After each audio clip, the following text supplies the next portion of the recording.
আপনারা কারা? এই গভীর রাতে এখানে কি চাইছেন? কারারক্ষী প্রধানকে গিয়ে বলো জনাব চতুর্থ বাদশাহ আমেনহতেবের পক্ষ থেকে জনাব হরেনহোব এসেছে। একটু অপেক্ষা করুন জনাব সেনাপতি।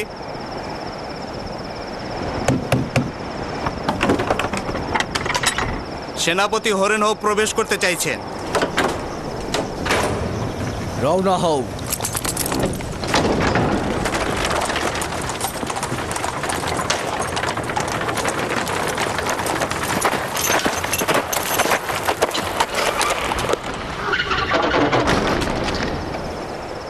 এত গভীর রাতে জনাব হরেনহোব কি কারণে এই কারাগারে আসলেন? বাদশার ফরমান পালন করতে গেলে কোনো দিন রাত লাগে না।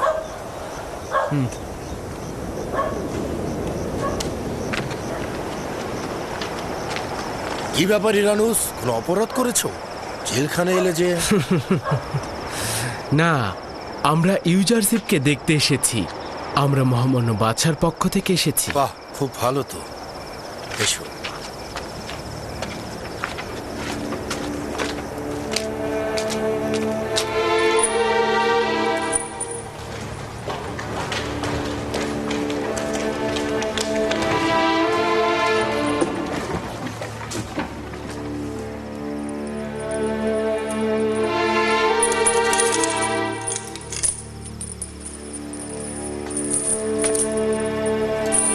দরুদ খোদার নবী ইউজারশিপ।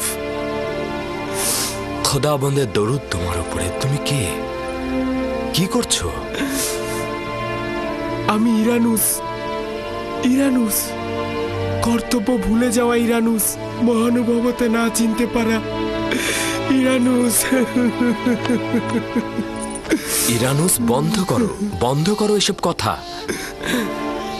আমাকে ক্ষমা করো, ক্ষমা করো আমাকে। তুমি আমার কাছে ছোট্ট একটা তাগাদ করেছিলে, কিন্তু আমি সেটা তুচ্ছ জ্ঞান করেছিলাম। লজ্জায় আমি তোমার সামনে আসার সাহস পাচ্ছিলাম না।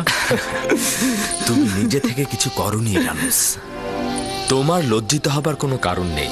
আমার তাগাদ ভুলে যেতে তুমি বাধ্য হয়েছ। তোমার ভুলে যাওয়া ছিল এক ধরনের হেকমত। এখানে যেমন আমি ভালো বন্ধু পেয়েছি, তেমনি ইবাদত বন্দেগীর মাধ্যমে নিজেকে সংশোধন করার ফুরসত পেয়েছি। ইরানুস, কি হলো যে তুমি আবার জাভিরা কারাগারে ফিরে এলে? ইউজারশিপকে স্মরণ করলে? বলবো বলবো আমাকে মিশরের বাদশাহ জনাব আমেনহতেব এখানে পাঠিয়েছে একটা স্বপ্নের ব্যাখ্যার জন্য। দেবসের সকল জাদুকর খোয়াব ব্যাখ্যাদানকারী এই খোয়াবের ব্যাখ্যাদান করতে অক্ষম হয়েছে। যদি বাদশাহ খোয়াব না দেখতো, তবে সম্ভবত তোমার কথা স্মরণেও আসতো না আমার। বুঝলাম না, একটু বুঝিয়ে বলো তো আমাকে। বাদশাহ খোয়াবে দেখেছে 60টা মোটা তাজা গরুকে একটি শুকনো গরু গিলে খেয়ে ফেলছে, এবং 60টি সতেজ গমের শীষ 60টি মৃত গমের শীষ দ্বারা ধ্বংস হয়ে যাচ্ছে। মহান একাত্মবাদী খোদার ইচ্ছায় এই ব্যাখ্যা আমার কাছে আছে। কিন্তু আপনার উচিত নয় এই খোয়াবের ব্যাখ্যা করা, যদি না আমেনহতেব আপনাকে এই হাজত থেকে মুক্ত করেন। মহান খোদা তাআলা আমাকে খোয়াব ব্যাখ্যা দানের তৌফিক দিয়েছে, আর নেক কাজের জন্য দর কষাকষি করা কোনো ইমানদারের জন্যই উচিত নয়। তুমি বাদশার কাছে ফিরে গিয়ে অবশ্যই বলবে যে 7 বছরের জন্য অফুরন্ত নাজ নিয়ামত আসছে।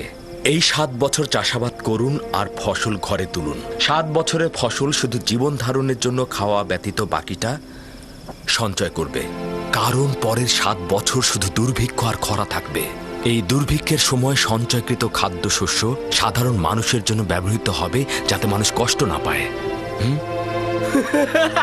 খোয়াবের ব্যাখ্যা এটাই, খোয়াবের ব্যাখ্যা এটাই। আমি নিশ্চিত যে জাদুকর ও খোয়াবের ব্যাখ্যাদানকারী খোয়াবের ব্যাখ্যা দিতে অক্ষম হয়েছিল। আমি নিশ্চিত এই খোয়াবের ব্যাখ্যা শুনে মহামান্য বাদশাহ অনেক খুশি হবেন, অনেক খুশি হবেন। তবে যত দ্রুত সম্ভব আমি রাজমহলে চলে যাচ্ছি। হ্যাঁ, চলে যাবে আবার ভুলে যাবে। না না, আমি আজই তোমাদের কাছে আবার ফিরে আসবো। যাও যাও, আমাদের কথা স্মরণে রেখো। অবশ্যই। খোদা হাফেজ ইরানুস। খোদা হাফেজ। খোদা হাফেজ। আমি আবার ফিরে আসবো।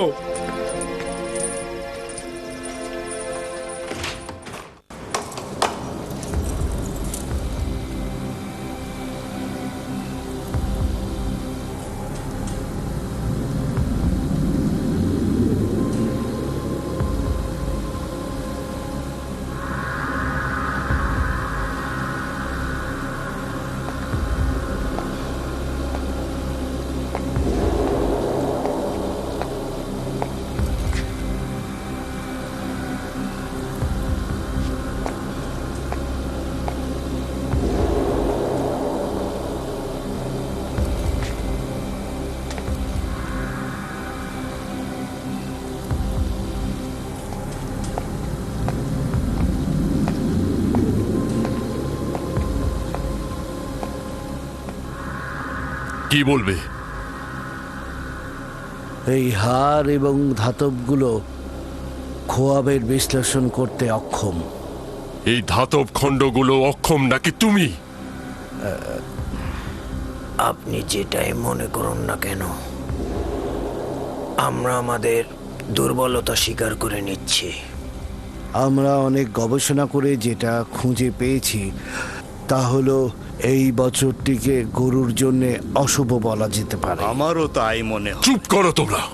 এই কথা গিয়ে বাদশাকে বলবে। এই ব্যাখ্যা শুনলে বাদশা তোমাদের মাথা কেটে নেবে। আমি ওই কয়েদি জোয়ানকে চিনি। ভয় পাচ্ছি ও না খোয়াবের সঠিক ব্যাখ্যা প্রদান করে। তোমরা কি শোনোনি ও ইরানুসের খোয়াবের ব্যাখ্যা প্রদান করেছিল? এটাও যদি করে ফেলে তাহলে তোমাদের কি হবে? জনাবে মালিক, খোয়াবের বিশ্লেষণ তো অনেকেই করে থাকে, কখনো কখনো মিলেও যায়। এটা নিয়ে এত চিন্তার কি আছে? নির্বোধ গাধা! আমুনের এবাদত খানার খাদেমগণ একজন গোলামের কাছে পরাজয় বরণ করবে, এটা কোনো সমস্যা নয়। হ্যাঁ, তাই তো সমস্যাই তো।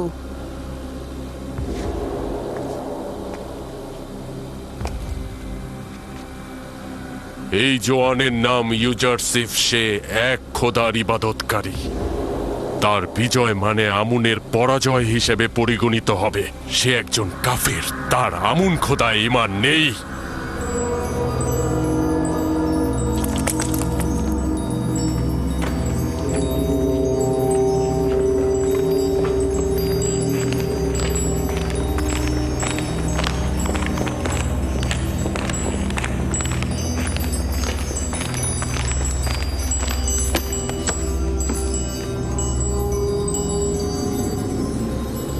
ইরানুস, আমার খবরের ব্যাখ্যা এনেছিস নাকি? পূর্বেই বলেছিলাম সে বড় মাপের খোয়াব ব্যাখ্যাদানকারী।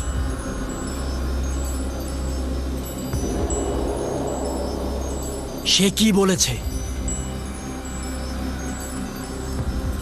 ইউজারশিপ বলল 60টি মোটা তাজা গরু ও 60টি সতেজ গমের শীষ 7 বছর অপুরন্ত ফসলের নিশানা, এবং শুকনো গরু ও শুকনো গমের শীষ দুর্ভিক্ষ ও শুকনো মৌসুমের নিশানা।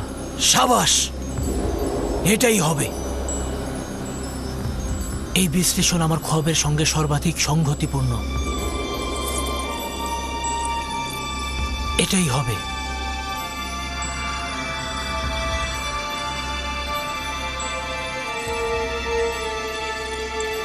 এই ইব্রানি গোলাম যা কিছু বলে আমি পরিপূর্ণভাবে বিশ্বাস করি। তুমি তাকে চিনো? কেন নয়, তার সম্বন্ধে আমি অনেক কিছুই অবগত আছি।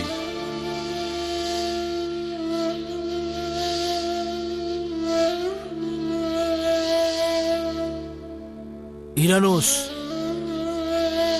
এই কয়েদি দুর্ভিক্ষ মোকাবেলায় কোনো উপায় বলে দেয়নি? কেন নয় আলী জনাব, সে বলল 7 বছর অফুরন্ত চাষাবাদ করতে হবে, এর মধ্যে থেকেই সঞ্চয় করতে হবে, এরপর দুর্ভিক্ষ ও শুষ্ক মৌসুমের সময় এই সঞ্চয় থেকে ব্যবহার করতে হবে। এটি পরিপূর্ণ সমাধানের পথ। কিন্তু কিন্তু গম তো 7 বছর মজুত করা সম্ভব নয়। সম্ভবত ওই কয়েদি এর উপায় জানে। হ্যাঁ, অবশ্যই এটাই হবে। এই এব্রানি গোলামটাকে আমি দেখতে যাচ্ছি। তাকে আমার কাছে নিয়ে এসো।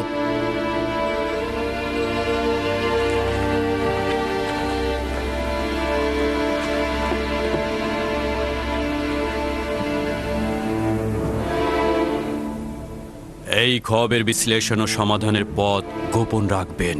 দেখতে চাই এবাদতখানার খাদেমগণ কিভাবে তার ব্যাখ্যা প্রদান করেন।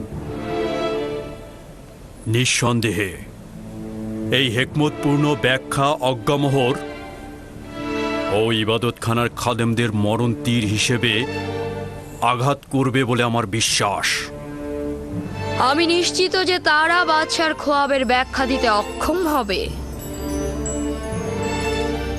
অজ্ঞামোহর পরাজিত হবার চেহারাটা দেখার মতোই হবে।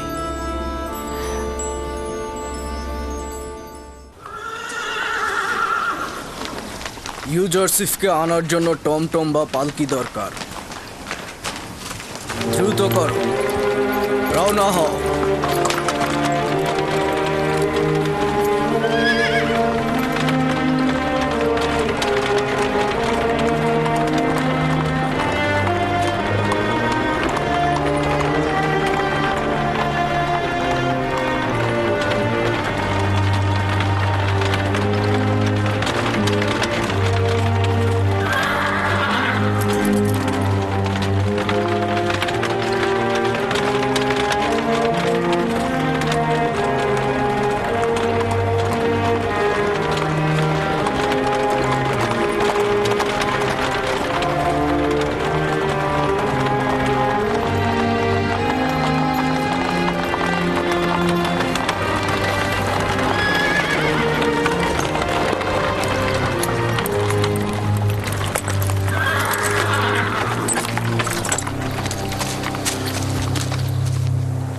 তরুদ জনাব, ব্যাপার কি জনাব হরেন হোপ পুনরায় জাভিরা কারাগারে আগমন করলেন?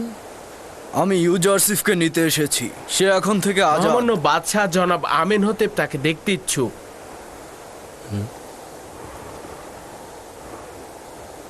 তার মানে ইউজারশিপকে এখন থেকে আর দেখতে পাবো না? আপনি কি ইউজারশিপকে কিয়ামত পর্যন্ত কারাগারেই দেখতে চান? না না, আমি ইউজারশিপকে আজাদ দেখতে চাই, কিন্তু তার বিচ্ছেদ আমার জন্য সহজ নয়। আমার তো মনে হয় কোনো কয়েদিরই ইউজারশিপের বিচ্ছেদ সহ্য করার ক্ষমতা নেই। কারারক্ষী ও কারাবন্দী সকলেই ইউজারশিপের কারণে জাভিরাকে সহ্য করে যাচ্ছে। যাই হোক, জনাব হরেন হোপকে কিদামুনের কাছে নিয়ে যাও। চলো দেখি কে ইউজারসিফ।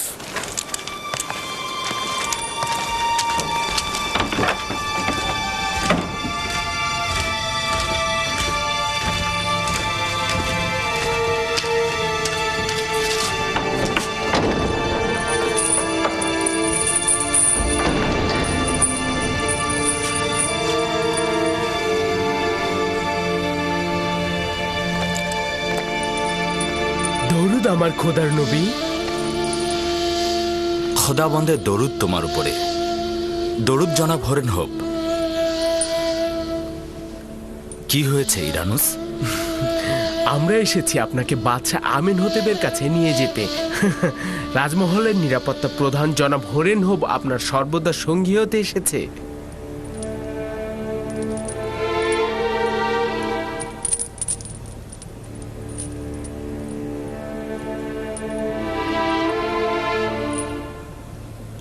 আমি মিথ্যা দুর্নামের আঘাতে জখম হয়েছি, আর যতক্ষণ না এই মিথ্যা অভিযোগ তুলে নেওয়া না হবে আমি হাজত ত্যাগ করব না। বাদশাহ আপনাকে আজাদ দিয়েছে। উত্তম হচ্ছে বাদশাহ প্রথমে আমার বিরুদ্ধে আনা অভিযোগ দূর করবেন, না হলে একজন অপরাধীর জন্য জেলখানার বাইরে কি সম্মান আছে? আপনি একদম চিন্তা করবেন না, বাদশাহ আপনাকে ক্ষমা করে দিয়েছে। উনি তো আপনার কাছ থেকে সাহায্য চান। তার ক্ষমার আমার কোনোই প্রয়োজন নেই, কারণ ক্ষমা পাবে সেই যে গুনাহগার। তাহলে আমাকে এতটুকু বলুন, হাকিম ইউজারশিপকে মিথ্যা অপবাদ থেকে কিভাবে মুক্ত করব? তুমি তোমার বাদশার কাছে ফিরে যাও এবং তাকে গিয়ে বলো বিষয়টি অনুসন্ধান করে দেখবার জন্য। নারীদের আঙুল কর্তনের ঘটনাটি কি ছিল উনি যদি পুঙ্খানুপুঙ্খ অনুসন্ধান করেন তবে সত্য বেরিয়ে আসবে। তোমার উচিত হবে এই সুবর্ণ সুযোগটি কাজে লাগানো। জেলখানার বাইরে গিয়ে তোমার বিরুদ্ধে দুর্নাম দূর করতে পারবে। এটাই সুযোগ নিজেকে আজাদ করবার। বাদশাহ আমেন হতেব তোমার পক্ষে রয়েছেন, এটাই কি যথেষ্ট নয়? বাদশাহ আমেন হতেব কেন একজন অপরাধীর জন্য পক্ষ অবলম্বন করবেন? আর একজন অপরাধীকে তার দরবারের উচ্চ মাকামে বসানো কি উচিত হবে? তাহলে ইরানুসকে বলুন জুলেখা এবং পুতিফারের সকল ঘটনা বাদশার কাছে ফাঁস করে দিক। জুলেখার উচিত অবশ্যই জরিমানা দেওয়া। আমি তো এখানে কারো নামই উচ্চারণ করছি না। তারা আমাকে বছরের পর বছর মহব্বত করেছেন, নাজ নিয়ামতে লালন পালন করেছেন। আমি তাদের কাছে কৃতজ্ঞ। বছরের পর বছর তোমাকে হাজতে ভরে রেখেছে তারা। আশা করি তোমার অতীতের মহানুভবতা ও গুরুত্ব তারা উপলব্ধি করবে। নারীদের এই আঙ্গুল কর্তনের ঘটনাটা কি ছিল? কোন নারীগণ? আপনি শুধু মহামান্য বাদশাকে বলবেন নারীদের আঙ্গুল কর্তনের ঘটনাটি কি ছিল। উনি যদি অনুসন্ধান করেন তাহলে অবশ্যই সত্য বেরিয়ে আসবে। মিশরের রাজমহলের অধিবাসী এবং লোকজনের এখনো সেই ঘটনাটা মনে আছে। খুবই ভালো। আমরা আবারও খালি হাতে ফিরে যাচ্ছি। দরুদ তোমার উপরে ইউজারশিপ। সবাই ভালো থেকো।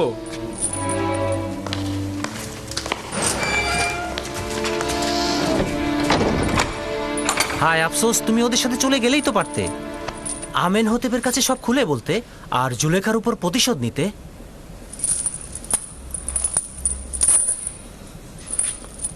চিন্তা করো না, তারা অতি দ্রুতই ফিরে আসবে।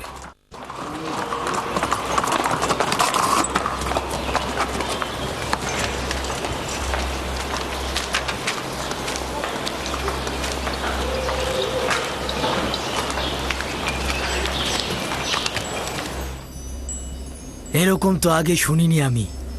একজন অপরাধীকে আজাদ করার ইচ্ছে পোষণ করছি আর সেই অপরাধী জেলখানা থেকে আজাদ হওয়ার শর্ত ঠুকে দিচ্ছে। জি, এমনই আলী জনাব।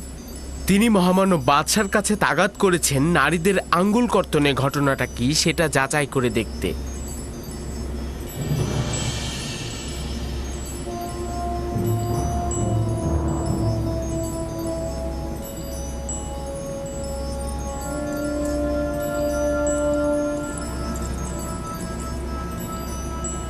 ঘটনাটা কি?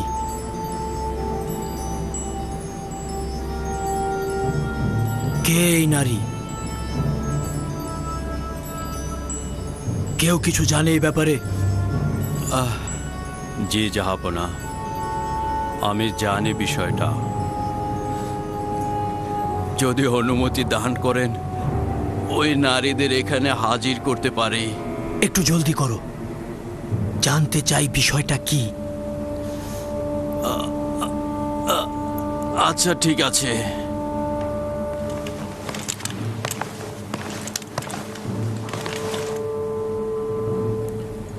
দেখেছেন জনাব পুতিফার কতটা কষ্ট পেয়েছেন? আমি বুঝতে পেরেছি এটাই এই জোয়ানের বন্দী হবার কারণ। বেশ কয়েক বছর আগের ঘটনা এটা। পুতিফারের স্ত্রী জুলেখা তার গোলাম ইউজারশিফের দিকে নজর দিয়েছিল।